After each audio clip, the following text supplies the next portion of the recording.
В эфире новости на телеканале Якутия-24, в студии Надежда Саханская. В начале о темах этого выпуска. Нарушение правил эксплуатации в Хангаласском районе республики. Сгорел гараж с техникой. Готовь транспорт заранее. Речники проводят средний ремонт судов в Усть-Куте. Чтобы избежать давки в общественном транспорте, в Ленск прибыли автобусы для городских перевозок. Расскажем об этом более подробно. Гараж с техникой сгорел в селе Булгуняхтах Хангаласского района республики. Пожар начался около 12 часов. Пострадавших нет. Это списанное деревянное здание школьного спортзала, признанное аварийным. Внутри стояли трактор «Беларус» и списанная техника. Предварительной причиной возгорания названо нарушение правил эксплуатации печи, отапливаемой дровами.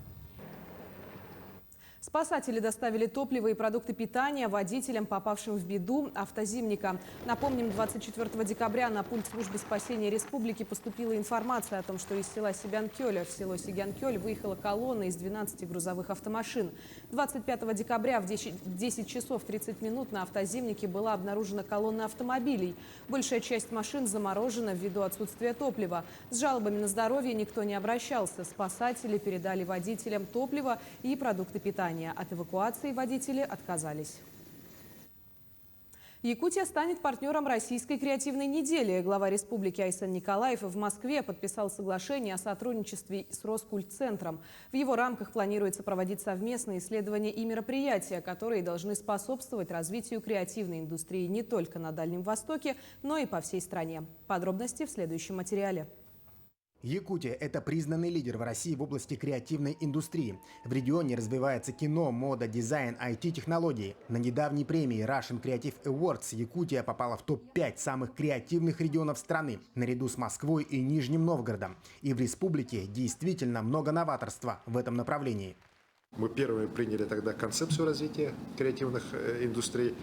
Сейчас мы понимаем, что, наверное, нам нужно принимать уже закон и о развитии поддержки креативных индустрий. И отдельно у нас еще закон будет все-таки о поддержке нашего кинематографа, потому что у нас кино таким становится тоже базовым инструментом развития креативных индустрий.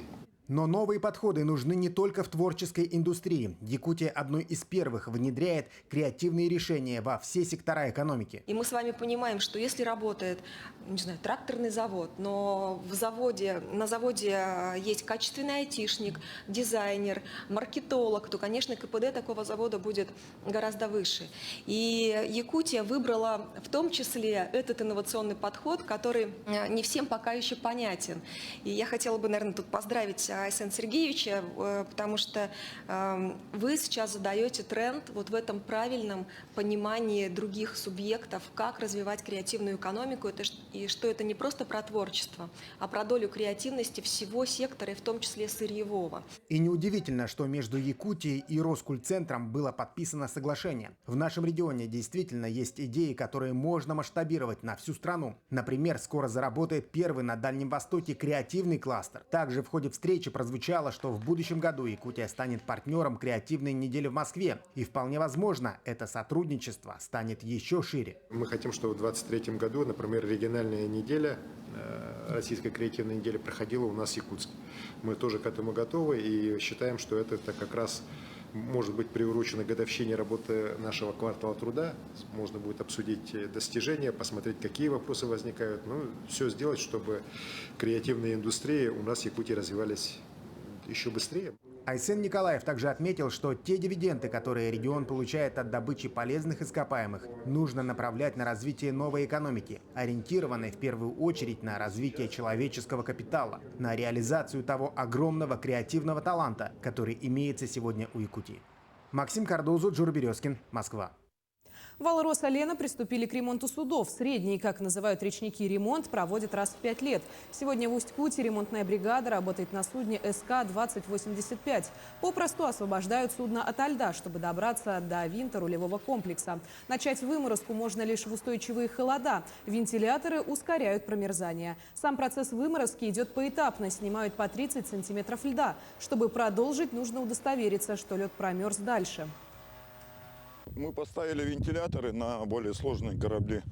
Ну а так погода, что позволяла, не было нуля. чтобы сибирские морозы хорошо поджали, тогда выморозка будет отлично идти.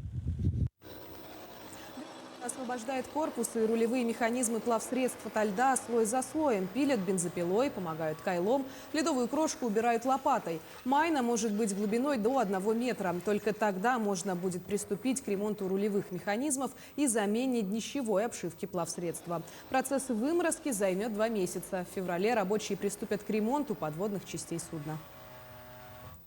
Граждане, проживавшие в аварийных домах, и сироты, наконец получили заветные ключи от нового жилья. Свои нового дома на улице Чернышевского забили в ноябре прошлого года. Общество с ограниченной ответственностью «Феррис» построило 9-этажный 149-квартирный дом за 13 месяцев. В рамках республиканской адресной программы переселения граждан из аварийного жилищного фонда на 19-25 годы в этом доме приобретено 112 квартир. Следует отметить, что все квартиры сданы с чистовой отделкой под ключ. У нас был аварийный дом, и нас снесли по сносу. И вот в этом доме мне сегодня должны вручить ключи. Меня переполняет, я вообще не верю, что это со мной, потому что мы 27 лет ждали эту квартиру. И поэтому вот к Новому году такой подарок, сюрприз, прям вот не верится. Тем временем в Ильинск прибыли автобусы для городских перевозок. На них районная администрация выделила 16 миллионов рублей. Покупка не дань роскоши, а экстренная необходимость. Прежний подрядчик отказался от перевозок. Изменилась ли ситуация с общественным транспортом в Ленске, выясняли наши коллеги. Ленчане жалуются, что из отдаленных микрорайонов города утром не уедешь. Автобусы забиты. Сейчас 7:30 утра, и мы проверим, как мы доедем до центра города из микрорайона Разведчик. Отсюда забирают первых пассажиров по маршруту номер 2. За пару минут на остановке скопилось 20 человек. Они же заполнили автобус. Спустя 2 остановки дверь еле закрывается. А следующий водитель и вовсе проезжает мимо.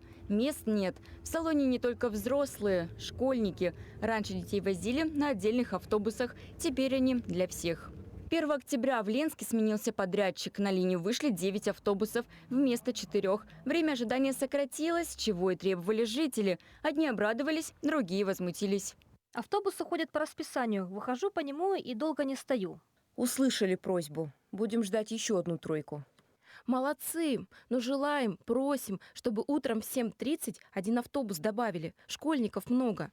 А как же дети будут вместе с другими пассажирами ездить? Давка постоянно по утрам. Чтобы жители не толпились и не мерзли на улице, район закупил 4 дополнительных автобуса. Детские автобусы также будут у нас ходить. Но взамен будем ставить вот эти маршруты на новые автобусы. Сейчас автобусы у нас находятся на оформлении документов в ГАИ и подготавливают водительский состав автобуса, утепляют, протяжки, техническое обслуживание автомобилей делают, готовят к линии. 3 школьных маршрута пустят на линию на следующей неделе. Тогда же начнут ходить новые автобусы. Один дополнительно пустят по маршруту номер 3, как и просят ленчане. Подрядчик надеется, жителям будет комфортно. Вместимость одного автобуса более 70 человек. Оборудована задняя площадка для мам с колясками и маломобильных граждан. Также в салоне есть видеонаблюдение. Тех, кто портит кресла в транспорте, получится вычислить. А в будущем здесь установят терминалы для безналичной оплаты. Юлия Золотарева, Анастасия Белокрыницкая, телеканал «Алмазный край».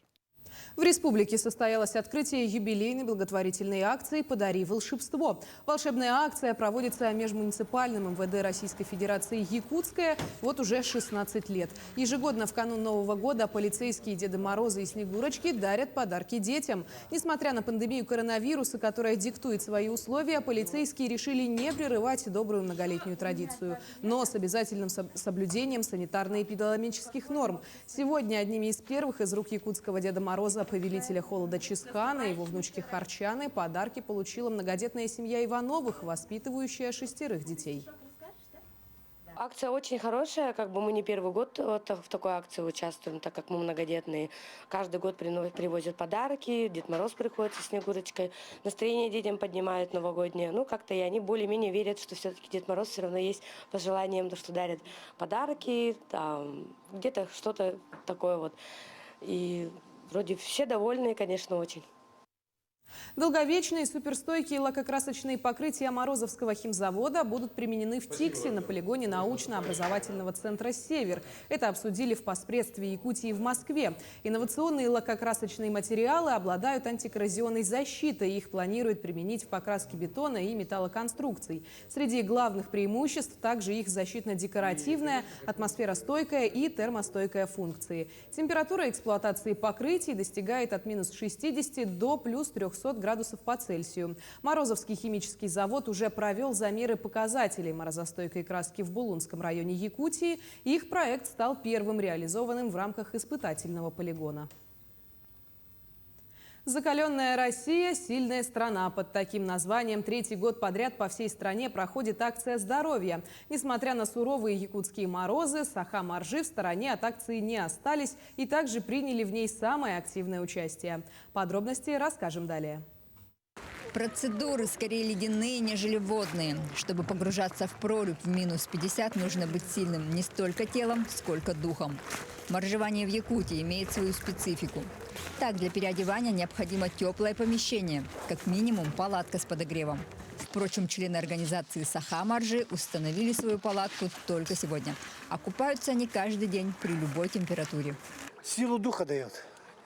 Очень такую силу дает, энергию. И человеку дает здоровье.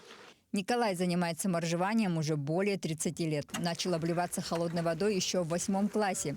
Частые простуды подтолкнули его тогда заняться своим здоровьем. И на пути здорового образа жизни Николай собрал немало единомышленников. Однако стоит помнить, что закаливание нужно начинать постепенно и только с лета. Только с лета, с жары. С лета купаемся и так до зимы. И в прорубь. Все. Энергетик Иван Федоров с моржами как раз с лета.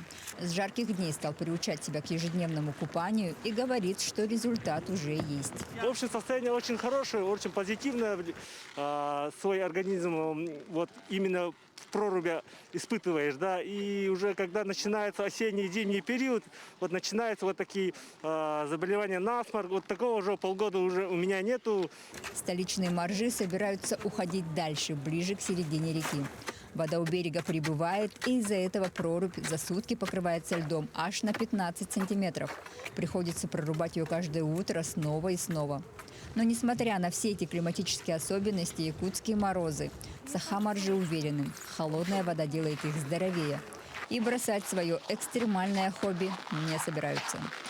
Общественная организация здорового образа жизни и закаливания Саха-Моржи участвуем во всероссийской акции «Закаленная Россия – сильная страна». Уруй! Айхал! Уруй! Айхал! Уруй! Айхал! Айхал! Айхал! Анна Васильева, Евгений Тайтонов, Григорий Николаев, Якутск. На этом у меня все. Мы следим за развитием событий. Оставайтесь с нами.